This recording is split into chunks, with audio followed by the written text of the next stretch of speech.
Hai, halo semuanya. Perkenalkan, saya Astrid Timur Borstohang dari Prodi Kewirausahaan Fakultas Ekonomi Universitas Negeri Medan.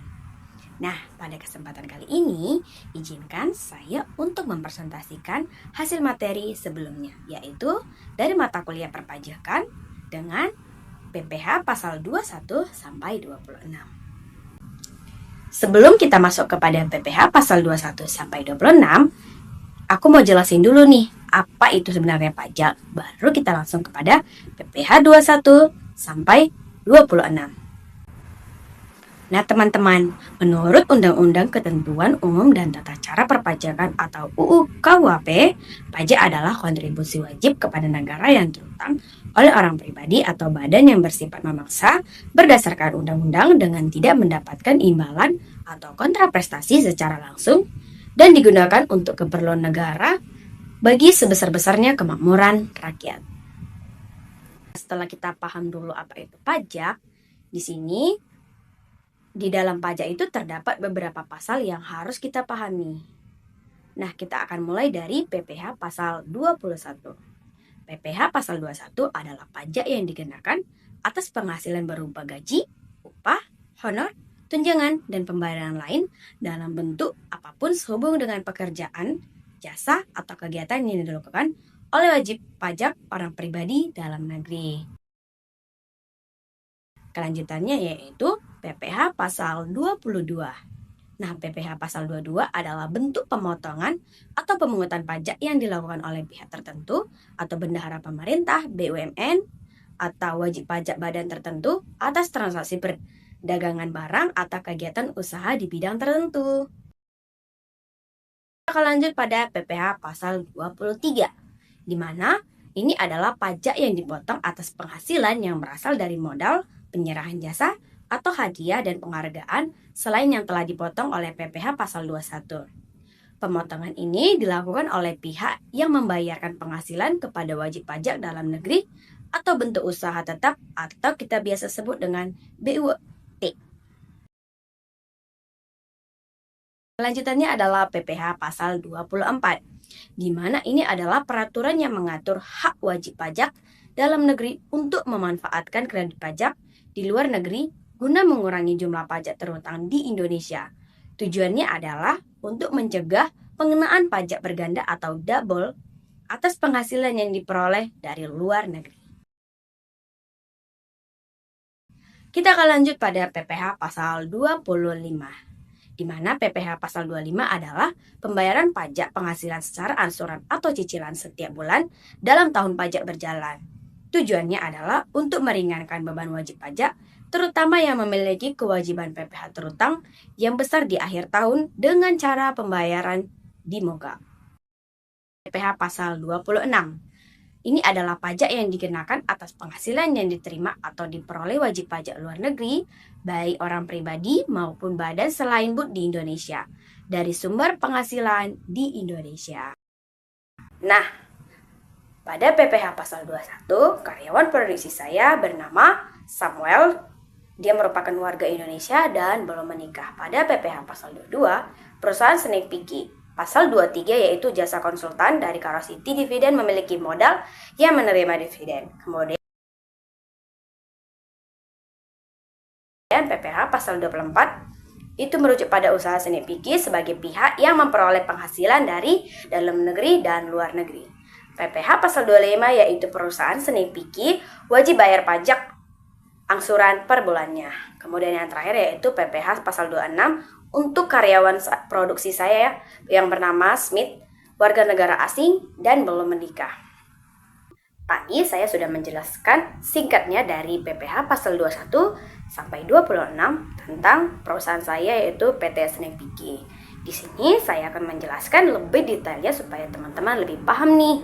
Mulai dari PPh 21 sampai 26. Kita akan mulai dari PPh pasal 21. Seperti yang kita ketahui sebelumnya, di mana PPh 21 adalah pajak yang dikenakan dengan berupa gaji, upah, dan honor. Nah, di usaha saya itu Snake Picky, saya mempekerjakan seseorang yang bernama Samuel, merupakan warga negara Indonesia dengan status belum menikah. di mana data dasarnya yaitu gaji brutonya sebesar 5 juta per bulannya dengan biaya jabatan 5% dikali 5 juta dengan hasil sebesar Rp250.000. Penghasilan neto 5 juta dikurang Rp250.000 sama dengan Rp4.750.000 per bulannya.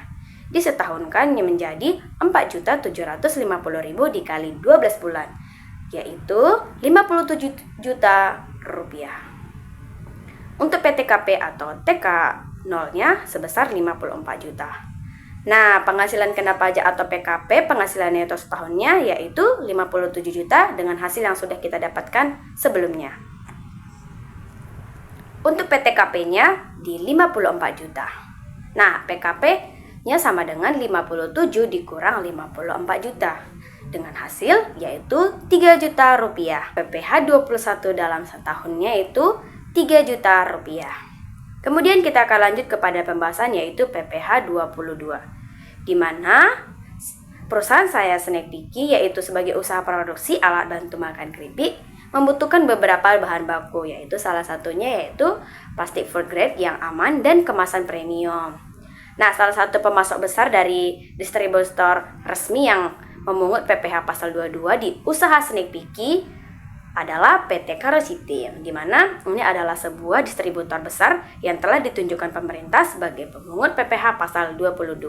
Dengan data pembelian tidak menggunakan angka mengenal atau importir atau non-API, di mana yaitu nilai kontrak atau kosnya adalah 90 juta. Snack Picky mengasuransikan pengiriman tersebut dengan premi sebesar 10% dari nilai kontrak.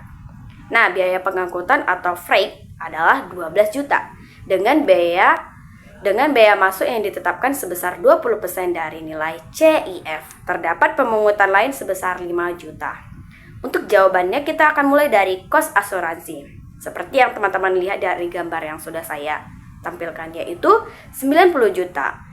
10%-nya dikali kos yaitu 9 juta dengan freight sama dengan 12 juta. Kemudian total CIF-nya adalah 111 juta. Bea masuknya yaitu 20% dikali CIF sama dengan 22 juta 200. Nah, kalau teman-teman bertanya untuk nilai CIF-nya itu yang sudah saya jelaskan sebelumnya ya teman-teman. Nah, untuk pungutan lainnya yaitu sebesar 5 juta. Untuk nilai impor atau DPP pasal 22 yaitu 111 juta dengan beban PPh 22 yaitu 7,5% dari nilai impor untuk non-API. Hasilnya adalah Rp8.325.000 dengan beban pajak penghasilan pasal 22 atas impor adalah Rp8.325.000. Kemudian kita akan bahas tentang PPh pasal 23, di mana jasa konsultan yang usaha saya bayar adalah desain grafis kepada CV Visual Karo sebesar 3 juta. Ini belum masuk PPN ya teman-teman, karena jasa desainnya yaitu objek PPh 23 itu mengarah pada tarif 2% dari jumlah bruto. CV Visual Karo memiliki NPWP ya teman-teman. Untuk perhitungannya kita mulai dari PPh 23. Ini adalah 2% dikali 3 juta sama dengan Rp60.000. Maka CV Visual Karo menerima pembayaran Rp2.940.000 setelah dipotong. Nah, Snack Picky menyetor Rp60.000 ke kas negara sebagai PPh pasal 23. Kemudian kita akan bahas tentang dividen. Usaha saya membagikan dividen sebesar 80 juta kepada pemilik modal yang memiliki NPWP yaitu objek dividen dengan tarif 15%. Dengan perhitungannya yaitu PPh pasal 23 sama dengan 15% dikali 80 juta sama dengan 12 juta. Maka pemegang saham yang menerima adalah Rp68 juta dengan PPh 23 sebesar 12 juta yang disetor ke kas negara. Baiklah teman-teman, demikianlah presentasi yang bisa saya perbuat. Semoga materi yang sudah saya jelaskan teman-teman dapat pahami ya. Dan di sini kita juga akan sama-sama belajar. Sampai jumpa. Terima kasih.